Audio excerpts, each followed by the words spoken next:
Entering the Mayo Experience. Mayo Experience. Mayo Experience. Mayo Experience.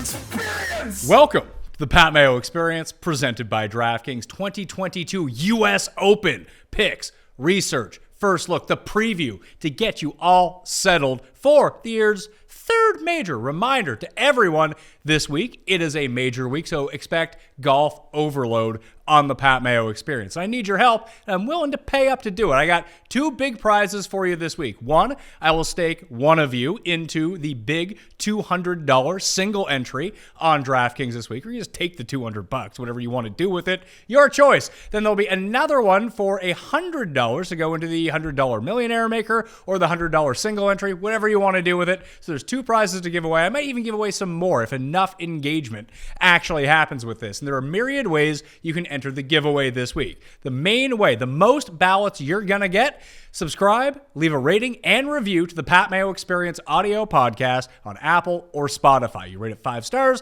something you enjoy about the show, Twitter handle or email address in that review, and boom, you get 5 entries into the draw for the cash giveaway this week. I'm probably going to add in a few $55 ones because I saw there's a cool $55 contest on DraftKings this week too.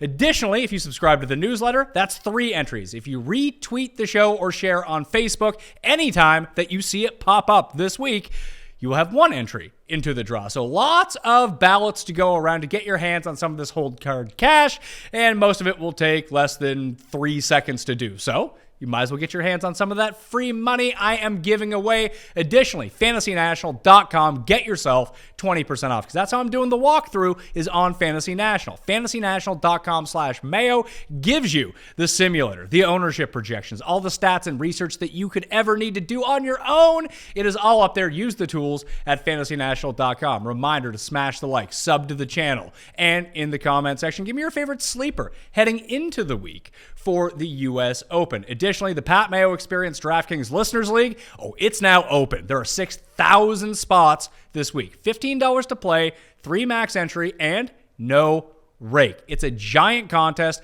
Let's fill it as quickly as possible because you don't want to miss out on rake-free money. The link is in the description of the video and in the podcast right now. So I think that's enough about me. I should let you know, me, Raza, and Tambo are doing a first look at the DraftKings pricing on the weekend. Monday, me and Feinberg and Cust with the bets. Tuesday, Rick Gaiman and myself, player-by-player breakdown. Wednesday, noon Eastern time on Mayo Media Network, the live chat, final bets, the weather, all your questions with Tyler Tambolini, Toe Tag and Tambo, Wednesday, noon Eastern time on Mayo Media Network. So that's the spiel. I'll try to cut it down for each of the shows so you don't need to sit through this in each of the viewings. But remember to download, share, all that stuff. Help support us during a major week. But let's get into it. Let's dig into fantasynational.com right now and see what we want to do for both the course and for the picks. Laid out nicely already up here in the most expensive DraftKings pricing to the least expensive on the board. There's 156 players in the U.S. Open field at Brookline this week. And unlike all of the other majors, because they all have their own weird rules, it's only top 60 in ties making the cut at the U.S. Open, which actually makes it the lowest percentage of players getting through to the weekend, at least at a minimum. I suppose there are weird circumstances where a bunch of guys tie for T58 and there's like 13 of them or something crazy like that. And then it's easier than your top 65 in ties that you see every other week. But the PGA Championship, it's top 70 in ties, it's top 65 at the Open Championship, it's top 50 in ties at Augusta National. However, there's upwards of at max 95 players in those fields, not 156. Now there are amateurs that are in this tournament. There's people that have qualified from all around the world, but the best of the best, including the guys that have defected and are now banned by the PGA Tour, the USGA is allowing them to play. The first press conference on Monday is actually Phil Mickelson, which is going to be a sight to see. At least in my mind, that's gotta be I wouldn't say must see TV because it's probably not going to be on TV. Must see streaming on Facebook or something crazy like that. But again, 156 players, top 60 in ties make the cut. So we're going to play with a small core this week. And that's what we really have to dig into is how are we going to separate these guys? And before we get into the cores and get into the stats, let's take a look at some of the periphery things that we need to inform ourselves this week. Like the weather. For example, I'm using the Brookline Tower on windfinder.com. You just type in Brookline, that will end up coming up. So we'll try to see, this is Thursday this week, this is Friday this week, so we don't want those. We want Thursday and Friday of next week. But we should try to see there's a little bit of rain in the forecast on Sunday, a little bit on Monday morning, nothing on Tuesday, and then we get into Wednesday and Thursday. It doesn't look like there's going to be a lot of rain. Now, the rough is expected, at least from people that I have on the scene at the moment, who could be lying to me, I suppose, although they did send me a picture. The rough is looking pretty nasty, about as nasty or worse as it does at St. George's at the Canadian Open this week, where it rained pretty devastatingly the 2 days before the event in Toronto, and that rough was tough to get out, at least on Thursday. I don't know how it's going to play out over the weekend. I'm not from the future. If I was from the future, I would hit more bets. Don't you think? That's not necessarily the case, so I just think it's going to be very difficult to get out of that thick rough. When it's wet, it's going to catch your club, and I would expect very similar conditions, albeit a little bit drier, until we get into Friday where it looks like it's going to rain all day. These majors, they never really have a sense of giving us 4 straight days of just glorious weather. We saw the awful wind splits at the PGA Championship. It felt like there was a bit of a wave discrepancy at the Masters as well. It was colder than I think a lot of people thought. We saw Scotty Scheffler in that vest, but it does seem like on Thursday the winds are going to get up to, and this is most definitely going to change. That's why I'm saying go to Brookline Windfinder and bookmark this for the rest of the week. But it does look like there's going to be rain in the morning on Friday and then massive winds throughout the day, up to 28 miles per hour. If it does actually rain, 8 millimeters in an hour. I know a lot of Americans are watching that show and they're like, what in God's name is a millimeter? Well, you can probably use Google to figure out what that is in inches. It is, what is it? It's 8 millimeters is 8/100ths of a centimeter. Metric system. It's easy to figure out when you start thinking about it in that way. Still, it's not a ton of rain, but it's a lot of rain, especially when 6 come before, 4 comes before that. So it's going to play, it's going to be windy and it's going to be wet. That's not going to be great news for anyone. Then on Saturday, gusts up to, 30 is before the guys actually get on the course, 25, 19. So we can be in for a pretty devastating U.S. Open if these winds stay true. Now, obviously, when we do the live show, noon Eastern time on Wednesday, June 15th, we're going to have a better grasp of what the weather is going to look like. I kind of hope it's not super windy. The U.S. Open is hard enough as it is. We probably don't need a bunch of rain and a bunch of wind coming in and making everyone shoot plus 11. You do want to see some shot making occur.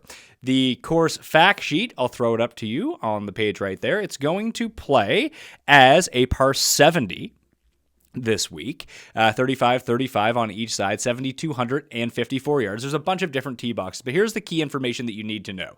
82 bunkers across the course, 4 holes where water is in play, but 4,300 square foot greens. These are some of the tiniest greens that you're going to see. Outside of basically Pebble Beach, I think that these are the second smallest that you'll see all year. And for a major, that is incredibly small. Poana greens, I have read that it is also like with a bent grass mix, so it's the Northeast POA. It's not the same as California POA. So what we saw at Shinnecock and what we saw at Bethpage, what we see at the Travelers Championship, it's a very similar type of grass type. So if you did want to go see who putted well, if there was any correlation between those 3 tournaments, you can use Fantasy National very easily to go check that out. But I don't really think it has a ton in common with Pebble Beach POA or Torrey Pines South POA.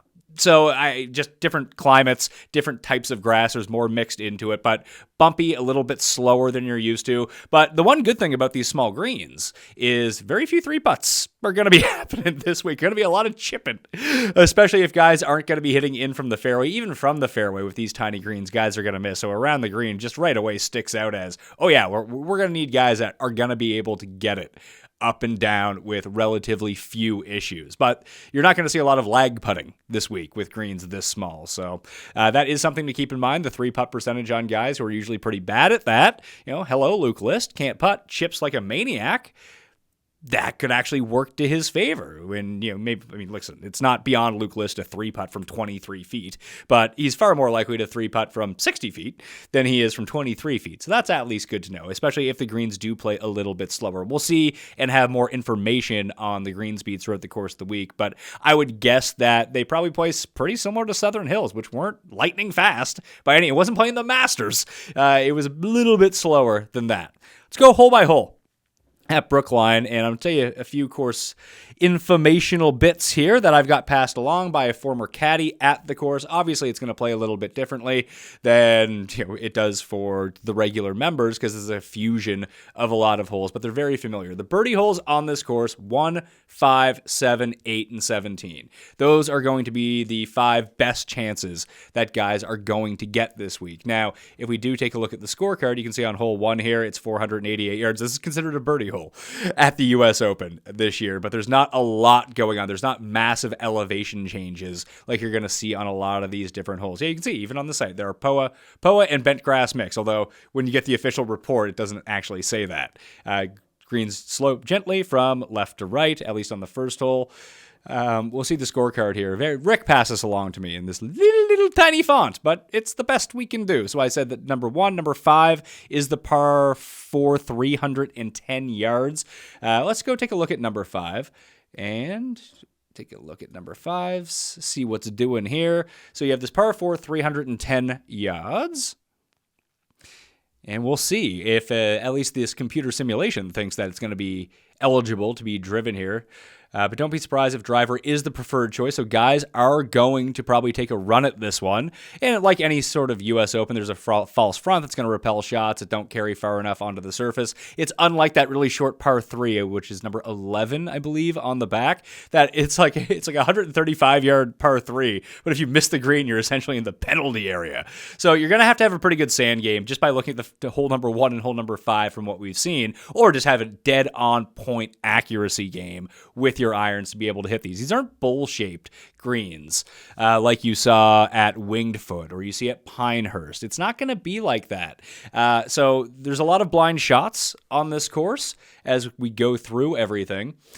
And that's just going to mess with a lot of people's heads. They like to be able to see where they're going to be able to go. Here's a par 3, 192 yards, the second shortest par 3 on the course. You have that really short one, then you have the 2 that are over 200 yards. I believe it's 209 and 215 are the other 2. So you see a lot of this like very thick rough here. Not the guys are going to be hitting it right in front of the tee box. They're not me with a driver on their hand. But this is going to persist in a lot of different areas. Maybe with the crowds, it'll tamp down some of the longer rough. But those 82 bunkers are no joke across this course at all. You're going to have to really...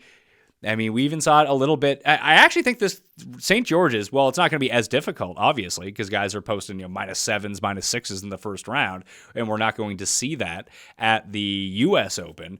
But there are massive elevation changes there. There's really steep bunkers that just you're dead if you're in them. Like, you're going to have to put it at best to 17, 20 feet and hope to make your putt. Hole number 11 is the shortest. This is the one that I was talking about, where you have this green. And look at that penalty area. Penalty area is everywhere. That's going to be awful, especially in these 28-mile-per-hour winds.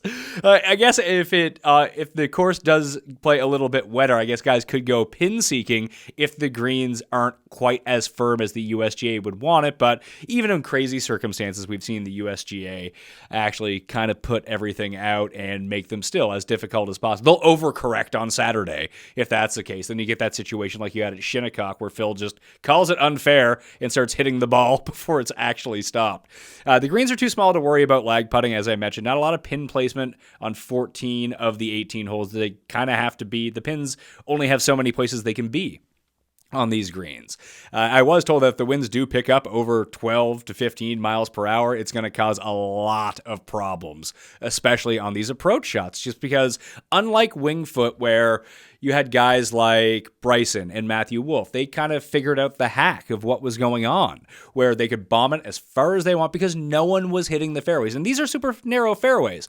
But the reason that they were able to do such a good job was they were able to put it 320, 330 into the left rough, and then they would have a pitching wedge that they can bump and run up onto the green. Look at all these green complexes. They're elevated. They're protected by bunkers. There's no bump and run going on at all. So that method is probably going to be out. You need guys that can muscle it out high out of the rough. I was very impressed with what I saw from Scheffler and Rory. No big shocker there, obviously, of what they were able to do out of the rough at St. George's on Thursday. And guys like Cam Smith just weren't able to do it. He also wasn't hitting any fairways. Even when he was trying to lay up, he wasn't hitting any fairways. So that was a tough scene for old Cam Smith on Thursday. Maybe he's just getting himself ready for this. The biggest issue is going to be if you miss the fairway, it's basically an auto layup to 150 yards or worse. So scrambling percentage is something that's going to play a determining factor this week, obviously. But when you think about normal scrambling percentage, it's, I missed a green in regulation, I got to get it up and down. That's not necessarily going to be the case. And we talk about this a lot at U.S. Opens. And maybe you don't even want the guy who can get it up and down from 100 yards because you want the guy who's just hitting fairways and not having that become a problem for him. But it's going to be a lot of lateral outs, a lot of just heavy hack chops out of the rough just to try to advance the ball back onto the fairway and try to get it down as far as possible, then try to get it up and down from that point. So the more I talk through this, I think it should become clear to you pretty easily that this par 5 is just gargantuan. It's funny, when I watched this through the first time, it shows like the 100 is like a 100-yard marker from like the top of the hill. It's like, oh no, that's like 100 to the top of the hill. This one is so long, and it generally plays into the prevailing wind, which is never great. So it's going to be a 619 uphill par 5 with wind in your face, with a blind second shot on approach. If you can reach to the top of that like 330 type landing area, then you got to go up again. Don't see very many eagles happening on this hole. The green rises 30 feet above the fairway, is 150 yards from the foot of the hill. You see, that's where I got confused with the 150. I was like, oh, there's the green. It's right there. It's like, no, that's 150 to the hole. There's 100 to the hole from here. I guess maybe like Rom, DJ, Bubba, like maybe some of Bryson, some of the bombers might be able to get it there with 2 immaculate shots. But I mean, you go over this green, you can see like right here, you're dead.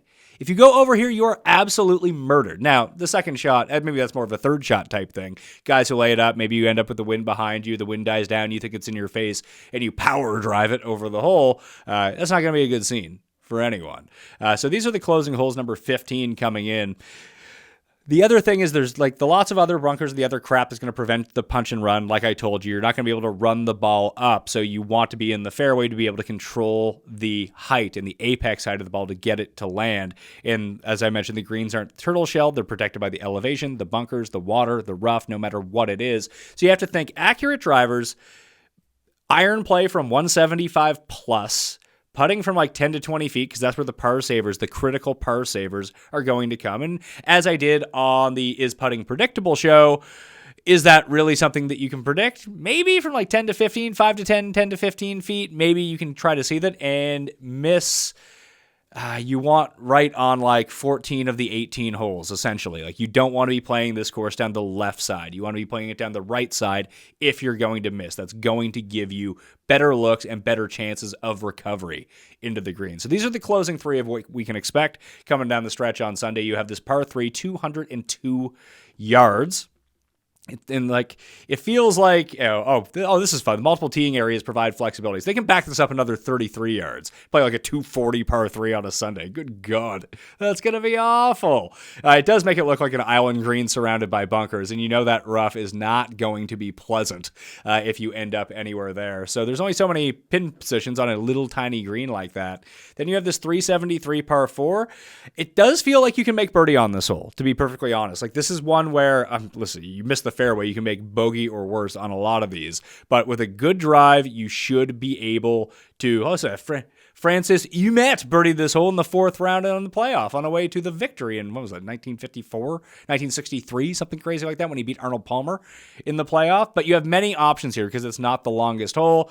It's one of the easiest ones on the course, so that'll be I always like that. Just 2 difficult holes and 1 scoring hole coming in. Like, give people a chance to catch up. And 18 looks like it's going to be tough as well, but not like it. This isn't the teeth of the course. So you potentially make birdie. This is more of a par hole, obviously. All these are par holes. It's the U.S. Open. But you can actually make up some ground here on number 17 and 18 with a good drive. So the overemphasis for me is going to be on driving. And how do we really come to terms with that for what we want to see? Like, do we just sort by strokes gained off the tee? And that's going to be good enough for everyone, and maybe it is. Maybe that's exactly how you want to play it. Total driving, I do think, comes into play a little bit, and once we go over the tournament history of the U.S. Open, that's what I want to dig into. But I do think, while they're played at completely different courses, on different coasts, so you have a Pebble Beach, a Torrey Pines in here, you have a Winged Foot, you have a Shinnecock, and was Shinnecock the PGA Championship? Now I can't even remember which is which. But you have different parts of the country, completely different courses for the past 5 U.S. Opens. But the USGA setups, I do feel, are pretty similar. And I feel like they emphasize the same things. Obviously, this is not the longest U.S. Open that you're going to see. It is also Erin Hills and Shinnecock. Let's see here. Brooks won one of them. Yeah, Brooks. That's what we were looking at. So you have Shinnecock and you have Erin Hills into this mix. You have Pebble Beach, Wingfoot, and you have Torrey Pines from a year ago. So a lot of, this isn't as long as Torrey Pines. It's not as short as Pebble Beach, but it has elements of both, like the driving of Torrey Pines fused with these little greens and the precision and the around the green game of Pebble Beach. So total driving is going to have to be key, but you can see that that's usually an emphasis for almost anything. Over the past 5 years, Brooks blows everyone out in terms of how they perform at the United States National Championship. No finish worse than 4th. You can see Xander, no finish worse than 7th in any of those 5. Tommy Fleetwood starting to play a bit better golf at the moment. He's number 4. So the top 5 overall: Brooks, Hideki, Harmon, Brian Harmon, Tommy Fleetwood, Xander Schauffele, and then you have Justin Thomas, Patrick Reed, Kim, my guy, and that's with 2 missed cuts over that time. Sergio, Louis Oosthuizen, Kevin Chappell, Jim Furyk, Paul Casey, Scotty Scheffler. That's only in 3 appearances for Scotty Scheffler. We've seen Russell Henley make the cut and come inside the top 30 in 3 of the past 5 years. Those were his only appearances in the U.S. Open. Webb is really hit or miss. It doesn't feel like Webb is quite at the point at the moment of where he really needs to be going forward. So yeah, sorry, Brian Harmon, that was wrong on my part. I was just sorting by something by Erin Hills. Brooks, Louis, Xander, Hideki, Casey, top 5. Patrick Reed, Dustin, Fleetwood, John Rahm, Brian Harmon. So Brian Harmon's still 10th. He's gained 30 strokes overall over the past. He only played in 4 of them, but he has the T2 with T19. He's made the cut in each of the 4. Rory has top 10s in each of the past 3 goes after missing consecutive cuts at the U.S. Open. JT has 4 top 25s the past 5 years. So the same sorts of players. Harris English is going to be tricky with a 3rd and a 4th. It's just, he's coming off injury. He's played once and he was god-awful. And like Bryson, Lord knows what he's up to. And it's not going to be a good scene for him, you would think, just based on coming off the injury. And it didn't go too well at Memorial in his return. Molinari is an interesting one. I just want to click on Molinari for a second to see how he has done. I thought he was playing well at Memorial. Yeah, so he's made 3 consecutive cuts. It's not bad, considering where he was. The approach has been good. The around the green has been good. The putting has shockingly been good for Francesco Molinari. Is he back? Probably not. But he has a good U.S. Open run. 13th, 16th, 25th in his past 3. He has 2 missed cuts and 8 starts, but 6 made cuts and no finish worse than T29. That was back in 2012. So as a lower end type player this week, he is potentially someone that you can look at as a sleeper that, people just don't want to go there with him. And I completely get it. It terrifies me. I don't even think I'm going to do it. But He's $6,900. You're going to have to start putting in the pieces. Worth noting, Matthew Fitzpatrick, you're going to hear this all week. He won the U.S. Amateur here in 2013. Here's the thing. It's going to be playing a little bit tougher than it was at the U.S. Amateur in 2013. Just trust me on that one. There's a lot of great players who played that week. Scheffler was in the field, Davis Riley, Will Zalatoris. You can just go search that list of the U.S. Am field from that year, and you're going to see a lot of names who are in the field this week. I don't know how it's going to work out with all of the live players. I know that they're playing, but a lot of these guys have either been off for a while, and I don't know what the type of competition is over there. I watched it. They showed a lot of shots. I really appreciated that, but it was very confusing. It looked like a League of Legends ticker on the left-hand side for the leaderboard. Didn't really enjoy that part of it. They had a lot of extra room, too. They could have spelled out the entire name. I don't know what was going on there. But overall, I thought the coverage was really good for the Live Tour. But I don't know. The course looked like it was incredibly difficult. I don't know how to include this with recent form. I think we're going to need a bigger sample. So maybe jumping on the Live guys is what you want to do. Play Dustin, play Louis, that type of thing, because I think that they're going to go wildly under-owned this week.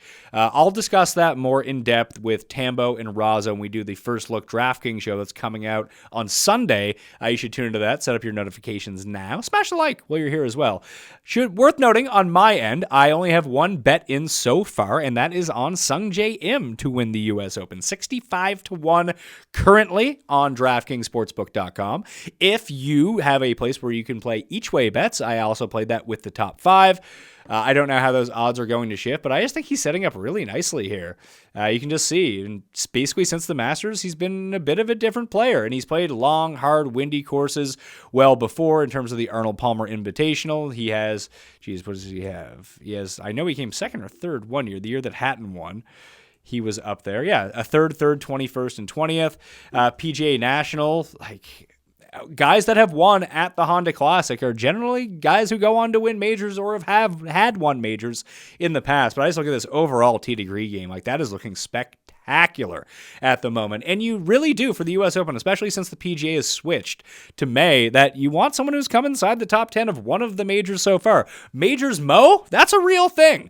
At least when you look at the trends. You need either a win somewhere on the card or a top 10 in a major, whether it be the PGA Championship or the Masters 2 would be preferable, obviously. But I do think that is good momentum coming into this. I think Sungjae is improperly priced this week, to be perfectly honest with you. And I think that I hate saying this. I mean, my guy, Colin Morikawa, he's $10,000 on DraftKings. If he drops below 30-1, I'm just going to have to bite the bullet. He does have the top 10 at the Masters earlier this year. And the ball striking hasn't been bad for Colin Morikawa. Not that it ever is, but it hasn't been to Morikawa levels. But the chipping was so horrendous at the Memorial. It's worse over the past 5 tournaments than it's ever been in his career.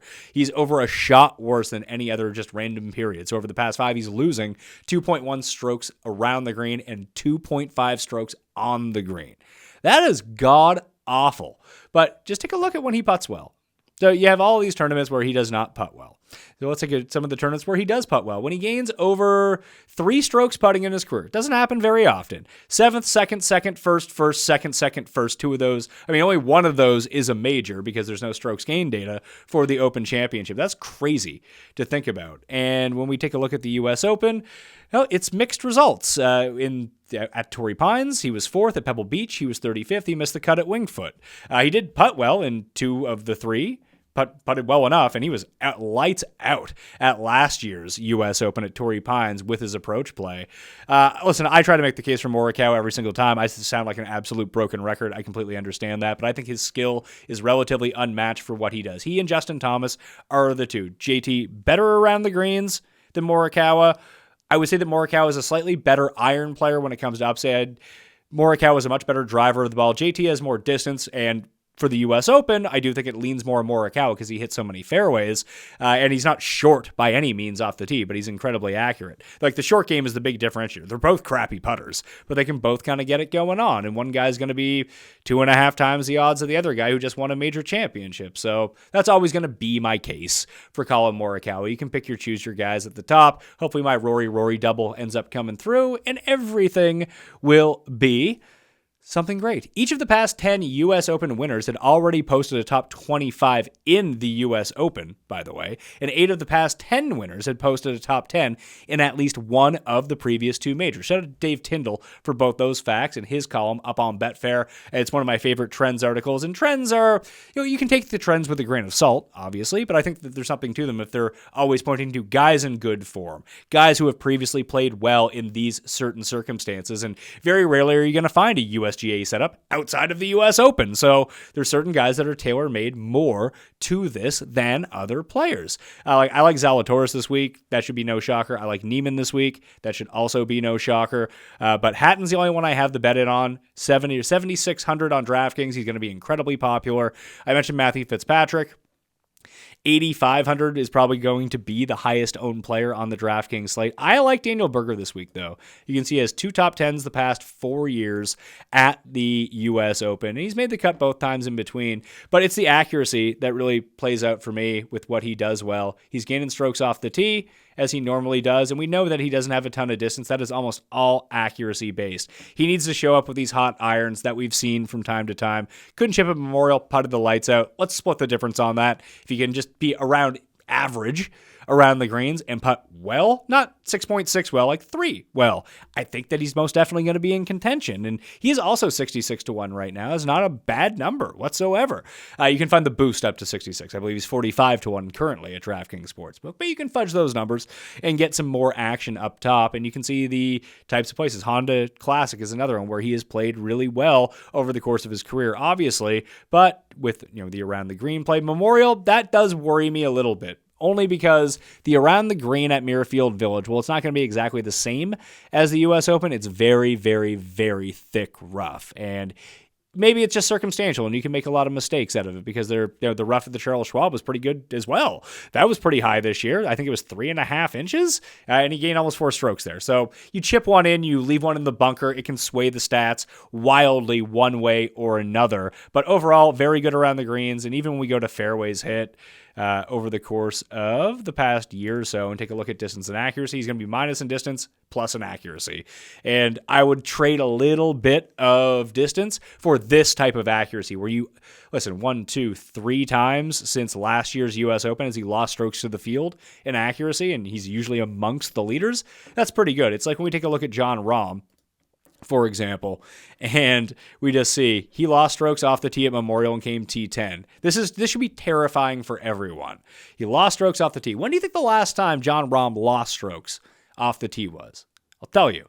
The 2019 Tour Championship at East Lake. That's a whole lot of green in that strokes gained off the tee. And when it comes to long and straight, no one does it better than Jon Rahm. He really doesn't. Like, it's not even close. I guess that was, there it is. The 2019 Tour Championship, he still came 12th. Great with the irons that week. And it was nice to see that his irons rebounded a little bit at Memorial. Nothing great. The putter showed up. So we've seen that now twice in his past 2 starts. He hasn't been playing a ton, but that's one that we can kind of look at. When he won last year, his good drives gained were off the chart. It's going to be more difficult to do this week, but the good drives are going to be led by hitting fairways than hitting the greens in regulation. So I think the good drives are something that we need to put in, and let's jump into it. Let's talk about the stats that we want to target this week at the U.S. Open. We'll go, let's shrink the size down to, because there's a couple things I want to look at before we actually build out a model. We'll go 24 rounds, go to custom stat model. You can, I clicked on the wrong thing. If you want to build your own stat model and save them all handily here on the right-hand side, go to fantasynational.com/Mayo. That will get you 20% off any level of membership. I made my own total driving stat. So it's driving distance, 60%, fairways gained 40%. And I did throw these into the mixed condition model already before we came in. I did one that was just neutral. And then I did one that had difficult to hit fairways, and I believe in difficult scoring conditions as well. But just looking at a neutral past 24 round, who is the best in this stack? Because I think this is going to be the one that really trumps all. You can go by good drives gained. I think that works out well, too. Jon Rahm, Cam Young, Keegan Bradley, Matt Fitzpatrick, Victor Hovland. Is there too much sand at this course and too much chipping involved for Victor Hovland? Everyone made a big deal about that at the PGA Championship at Southern Hills, and I believe he was fine around the green at Southern Hills, to be perfectly honest with you. It was a lot of tight lies. Maybe that can be fine. Yeah, the one time he gained strokes around the green at the PGA Championship when it was so hard. But that was a real equalizer because it was such a unique situation where you don't see completely shaved areas. I mean, listen, once you get to a certain age, you're just not shaving anymore. You let the Arbusto Grande grow, and Brookline's a 130-year-old course or something. They're not shaving down there. You're not going to have shaved greens. That ain't happening. So yeah, the bush is up, and you're going to have the deep stuff. That might be more of the problem. And I bet on Victor at the PGA Championship because I thought it would be an equalizer, and obviously he didn't win, but that's not why he lost. He just didn't have a fantastic week. But then you have Rory, Homa, Xander, Kokrak, and Mito. Sergio is up there. He continues to drive the ball very well. Finau, I actually did run some numbers on, because you can manipulate the stats however you want down the right-hand side here. I had difficult scoring to par and thick rough, like long rough. Those were the two factors I put in and tried to find out who the best player was on average per round around the greens in those conditions. And it was Tony Finau. Good times. Imagine, $8,200. Would you rather play Finau or would you rather play How's Your Burger? It's tough to say. Finau off to a hot start in Canada. No idea how he's going to finish, but he has been better recently. He doesn't have that top 10, so I'm not going to bet on Finau to win the U.S. Open, but I feel like he's been all right. Yeah, he's been absolute feast or famine. Trick or treat Tony. Move over, Tony Allen. It's Tony Finau at the U.S. Open. Miscut 8th, miscut 5th, miscut 14th. So he's due for like a T12 this year with the way that the trends are playing out for old Tony Finau. It is nice of the USGA to give us the strokes gain stats going forward right now. So the other guys that are up there, Scheffler, Min, Woo, Lee. Really good numbers for Min Woo Lee. That's more distance than accuracy. Webb Simpson's the other way. Then you have Shane Lowry, Morikawa, Luke List, Stuart Sink, Aaron Wise, Davis Riley, Adam Schenk, who withdrew from the Canadian Open, but he's going to play in the U.S. Open, obviously. Sammy Burns, Matthew Neesmith, Wyndham Clark, who was the first-round leader this week. You see, like, Kurt Kitayama, Wyndham Clark, Zalatoris, Dustin Johnson, their accuracy isn't quite there. Just like MJ Defoe or Bryson, who's number 1 in distance and 127 in fairways gained against the field. Then you sort of have the inverse players like Corey Connor, 73rd in distance. Not bad distance, median distance, but great accuracy, number 20 this week. Then you have like Justin Thomas and Callum Tarrant, who are the opposites. All distance, no accuracy. I feel like that gap is just a bit too big. I do want distance over accuracy when I'm weighting it all, but I need guys that are a little bit closer. Just look how good Rahm is. 4th in distance, 29th in accuracy. Keegan, 23rd and 21st. That's also incredibly good.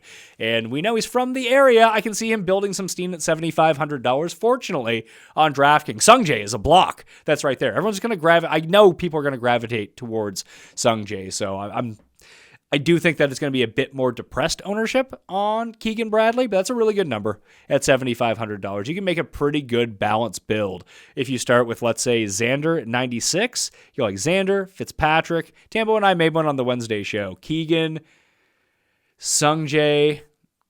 You could probably play like Berger and who's like the other 8th, like someone like right in this range. Mito at 78. I think he works. Fleetwood will be popular just with the way he's trending back up. I like Homa a lot. I think it's time for Homa to put on the big boy pants to go contend in one of these things. How was he at the PGA Championship? 13th. All right, so he's getting better. He hasn't missed a cut in ages. Obviously, we know his major track record. Not the greatest, but it's a guy who's won at long, hard tracks in his career so far, and even a short, hard track that demanded accuracy, like Wells Fargo, and the putting has been el fuego recently. So Max Homa, like this mid-range is looking pretty good. Like if I had to go to the top, this just so reeks of a Scottie Scheffler course that with the way that he can muscle the ball out of the rough, I think that looking at Arnold Palmer Invitational from this year in particular, especially if the wind stays up like it's projected to, and seeing, we can go look at that right now. That's why we're doing this show. When things come to my mind, I can click on it because I'm using Fantasy National, and then we can go take a look at what I'm talking about here. Arnold Palmer, listen, difficult scoring to par. Hitting fairways in rounds 3 and 4 were very difficult, rough length long. Greens were probably faster than we're going to see, and it was a bit of a longer course, but it got super windy. So how did guys do that week in terms of approach? That's what we should be looking at. And Scotty, he made them all look foolish. It was Scotty, Rahm, the Gucci Man, Max Homa, Billy Horschel, Hideki Laird, Graham McDowell, Victor Hovland. Hovland came second that week. I remember he couldn't get it up and down. Who else? Woodland had a very good week that week. There's Lipsky, Danny Lee, Sam Burns, Chris Kirk, Ricky Fowler. I don't think he's in the U.S. Open. Sammy Burns, Taylor Moore, Aaron Wise, Brennan Steele, who is, as we like to say, trending in the right direction. If Luke List doesn't lose 7.5 strokes putting in 2 rounds, maybe he's there as well.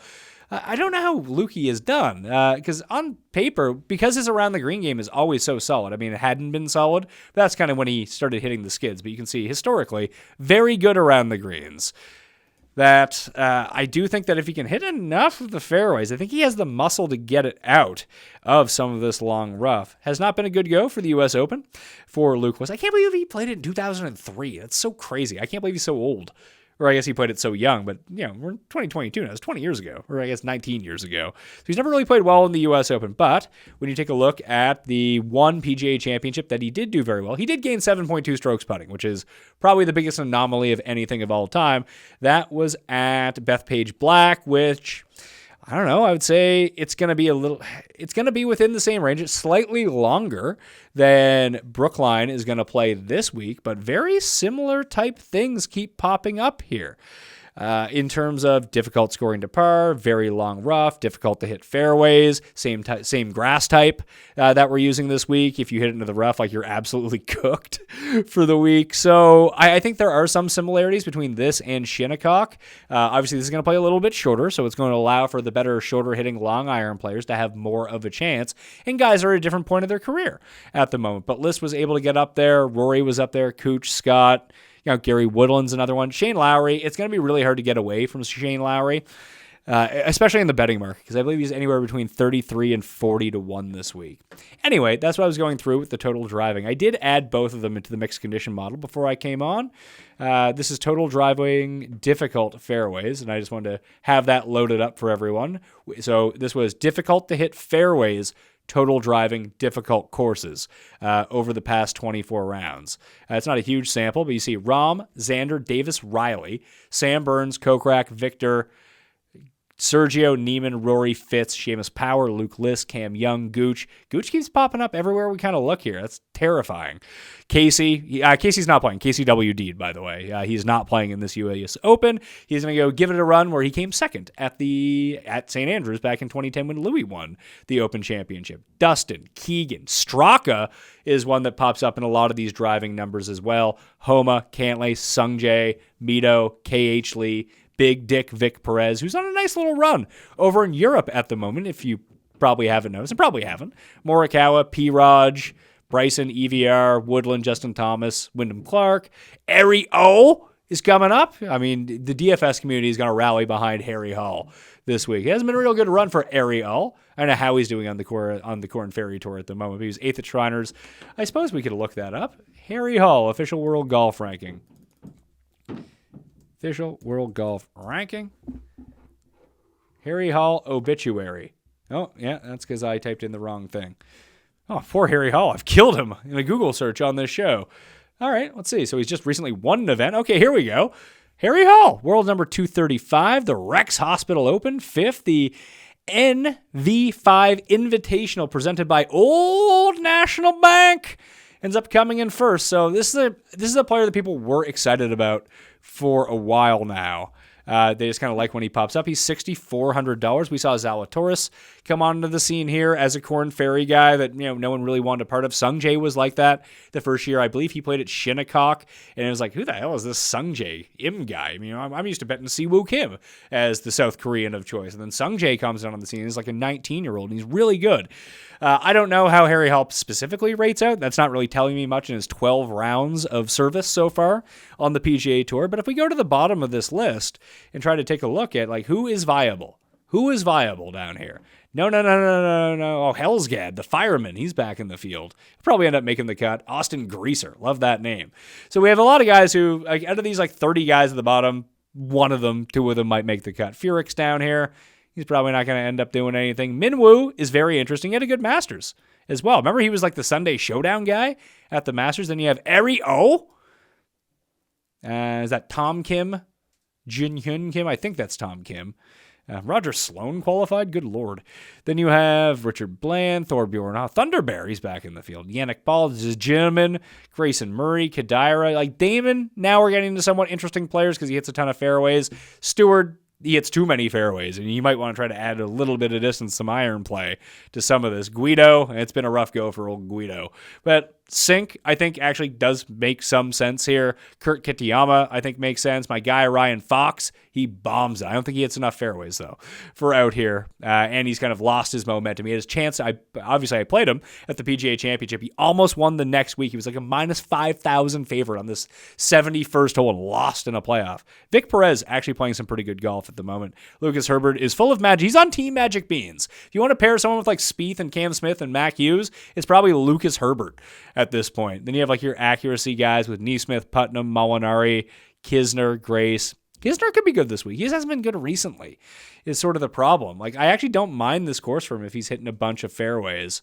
It's been a bad go since it's been the 14th of the Masters, and that's really been it for Minwoo. Ari O, who we went through already. He also has a win at the Wichita Open last year. So he's got wins on the Korn Ferry Tour. It's worked out pretty well for Cam Young, I'd say, so far in his translation over. Who's this? Oh, Tom Kim. Not well at the PGA Championship. Go to the Byron Nelson. Yeah, probably not going to go to him. Stumanji.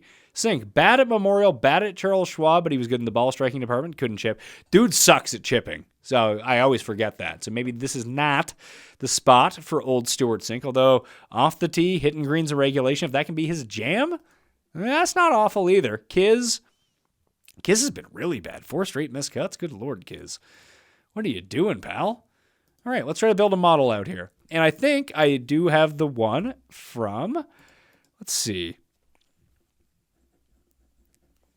Do I have the one from Bethpage? PGA Championship Bethpage? Not this one? Or do I just have a Bethpage one? I don't. I'm going to say that would probably make things a little bit easier. Actually, I could probably use the Shinnecock Hills one because I think that'll be right around what I want to do for this. Just make sure that I don't have it there. I don't. Okay. So strokes gained off the tee, that's going to play a very important factor here. Driving distance, I want to add to that. So you know what? Let's start from scratch on this one, just because there's some stuff in there that I don't love. We'll call this PGA Championship. We'll get rid of everything.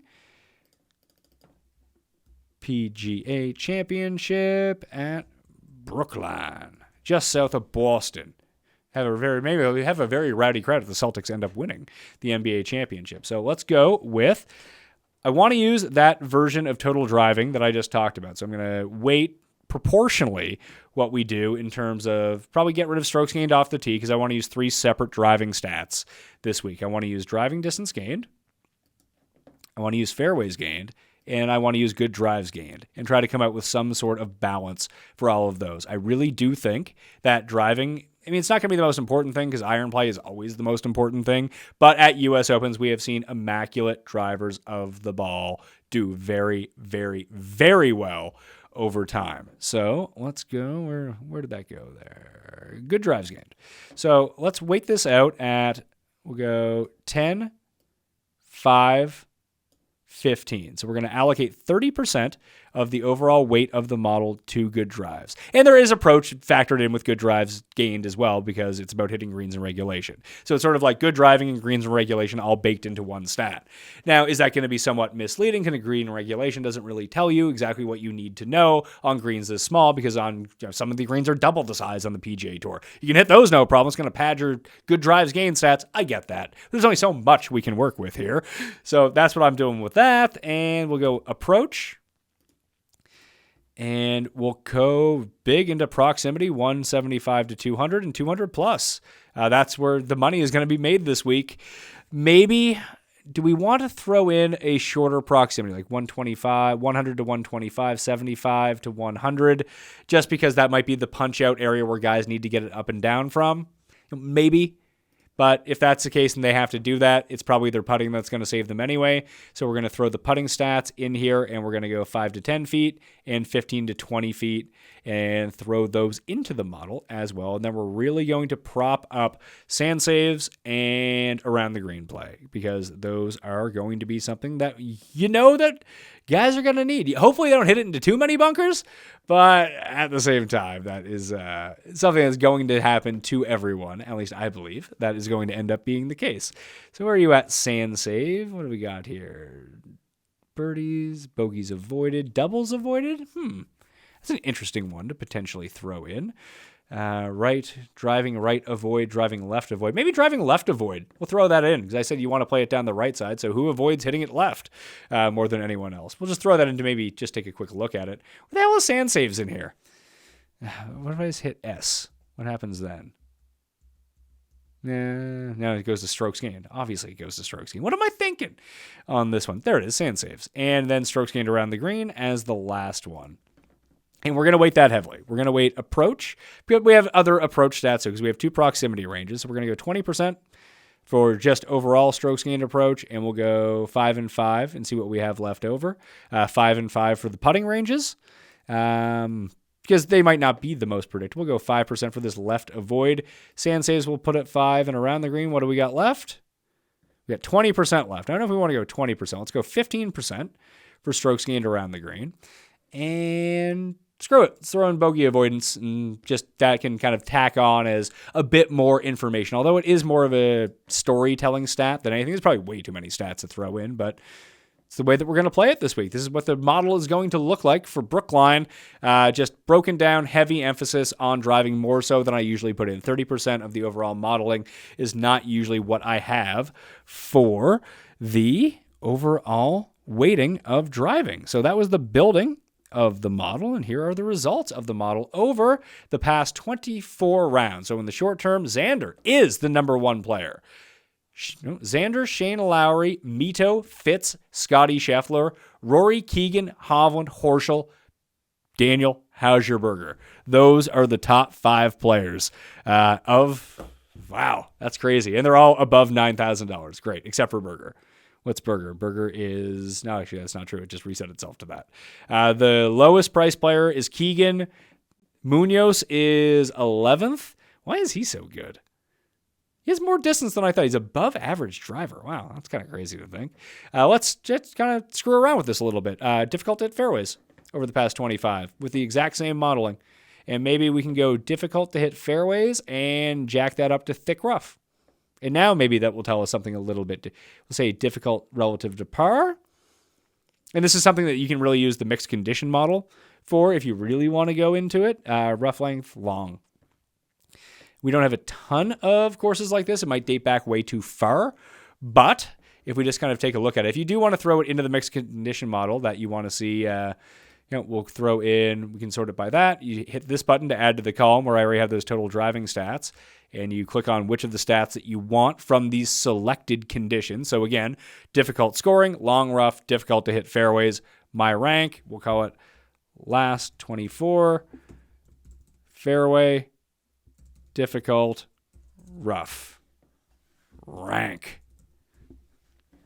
And just add that in. Something we can save for later, maybe revisit during the week. So the top 10 players with these conditions on, not everyone has all the 24 rounds.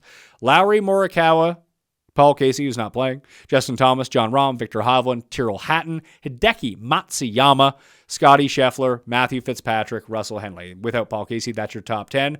Then very much into that zone that I was talking about here. You have Xander, Sungjae, Finau, Brooks, Burns, Zalatoris, Harris English. Now these stats are going to be from like way back. Jim Furyk, those stats are going to be from way back. Furyk at 63, though. I wonder how he's been playing on the Sonora Tour. Louis, Corey Connors, Aaron Wise, Woodland, EVR, Max Homa, Thomas Peters. That's only in 17 rounds. Adam Schenk in only 9 rounds. Mito in only 4 rounds. I'm guessing that's coming from the PGA Championship. You can also click by averages, too, if you wanted to look at that and be like, oh, yeah, who's actually the best per round? It's going to be, let's see here, fairways gained in these conditions. Min Woo is very good. It's better to go individual stat by stat to try to check this out. If that's really how you want to go see it, that's a picture, mixed condition. So yeah, Min Woo, where's his 1 round from? PGA Championship round 2 actually qualifies for these settings that we went through. But we can take a look at the guys who are just good at different things. So we could factor out together who is all good at that. So with these sort of conditions, who's the best on approach? It's Morikawa, Thomas, Finau, Connors, Homa, Hatton, Zalatoris. So now we're starting to get somewhere. I know Zalatoris is going to be popular. I'm going to play him anyway. Davis Riley, I think he's going to be immensely popular at 73. So you have this range. We'll take a look here in the mid-sevens. It's going to be Davis Riley. In my mind, I do think that Keegan deserves to be on that, and Sungjae. Like, those are the guys for me that I don't... I mean, listen, if one guy gets up to like 30% ownership in the DraftKings Millionaire Maker, it doesn't make any sense to play him. But I don't think that they're all going to get up that highly. But the balance build this week, plays itself out pretty easily. Here are the guys that I like just initially. And we'll break this down more throughout the course of the week. Rick and I are going to go player by player and talk it through with all these guys. But Riley, Keegan, Sungjae, Mito.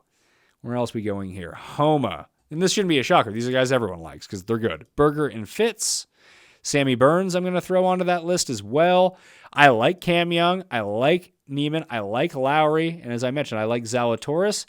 And Xander really does stick out. Like, if you just want to keep your core, that's a core of 13 guys? I wonder how that looks like in terms of the lineup generator. If I wanted to make 25 lineups, just won't adjust anything else. See how that works out with just these guys. You have 13 Xander. You have 52% Xander. You have 60% Mito. I mean, that's a pretty strong core of players overall. It's the ultimate balance build. It probably doesn't end up winning, but I don't know, for like 3 max and single entry, like that sort of player pool, I mean, you can go down and take a look at the lineups.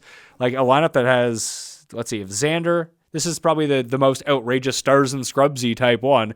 Xander, Wilsey, Burns, Mito, Keegan, Davis, Riley. That's a pretty good team. Do we have a Xander, Lowry, M? Yeah, Xander, Lowry, Burns, M, Keegan, Davis, Riley. I don't know if I'd want to end with Davis Riley. I'm a bit iffy on him, but we're just kind of riding the form. I'd prefer to end with Keegan. I mean, this one ends with Sungjae. Lowry, Fitz, Berger, Burns, Homa, M. That's probably going to be like the most duped lineup of all time. It does leave 100 on the table. So that's sort of what we're looking at. Maybe you can build 25 lineups that way, depending on how many lineups you're playing, obviously. And then you can kind of go down to the bottom and see within these conditions. I mentioned Furyk does really well. Is there anyone else that pops with these particular conditions? Doesn't seem like it. Harman, who has the U.S. Open track record. Ernest, that's only in 3 rounds. Who else here? Thomas Peters does actually really well. How does he do this well? It feels like every time I play him, he's 87 over par. Missed the cut of there. He played well enough, I guess, the PGA Championship. The Players falls under this. Arnold Palmer falls under this. U.S. Open. Yeah, I guess he just does enough well on average and doesn't have that many rounds to weight it against. Shank, Woodland, EVR, they're all up there. They're all right at the bottom of the $7,000 range. Henley's still 11. The stats love Henley. You're head to shake stats. You don't want to be playing Russell Henley, or do you? Who knows? But with those particular conditions, that's what we're looking at. With the thick rough, best around the green, with all of these conditions turned on, Hideki, Na, Webb, Rahm, Fleetwood. Fleetwood does rate out really well with all of these conditions. Let's just get rid of difficult scoring relative to par and just kind of go back to difficult. Let's say difficult to hit fairways, long rough. I think that's sort of implied that it's going to be difficult scoring to par from that time. We'll see if that changes anything. It might just give us more sample of what we're looking for in terms of overall rounds. Or strokes gained around the green with these 2 factors on. It's still Hideki, Na, Webb, Rahm, Berger. Okay, so Berger does chip really well in these. So maybe we shouldn't be as concerned about that. All of a sudden, Spieth gets a little bit better in both sand saves and around the green. He hasn't played well in terms of proximity range, except for outside of 200 yards, which is actually great to hear. But we know his approach has been really good outside of Memorial. Like, that's about as good as it gets on the PGA Tour. Since Pebble Beach through the Charles Schwab, gaining in every single tournament, not bad. Actually flipped the putter at Memorial and still came inside the top 20. It's nice to see when Spieth getting back to great ball striking. The driving has been a revelation with Spieth. And maybe if he hits enough fairways, maybe everything that people think about Matthew Fitzpatrick, if Spieth is doing this off the tee, Spieth is better than Matthew Fitzpatrick. Now, he's obviously priced higher and people like him more, but I don't think that he's going to get a whole lot of love for the U.S. Open. But that's how I'm seeing it in terms of the rankings. Once again, you can just go build your own model. You can look up whatever you want. If I didn't necessarily hit on everything you need, hey, you can just go use Fantasy National and go find it all for yourself. But I hope that this walkthrough was somewhat instructive to get you ready in terms of how you want to start attacking. Now that you have that information, you can go make your own model better. Come up with better picks than me, all doing it on your own. I'm just giving you the template of where to start. Now, you know what? Let's see left avoid.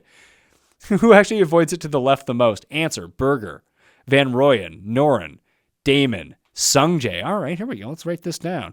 That's great news. Great news to think about with all this. The left avoid. Let's avoid the left. Let's miss to the right. Justin Rose, Fitz, Straka. I'm going to star Straka. I kind of like Straka this week. Hovland, Hatton, Rahm, Riley, who are guys who don't do that well. Spieth, oh God. Spieth, Phil, Seamus Power, Bryson, List, those are guys who miss it left if they're missing. So they're coming through the ball. All right.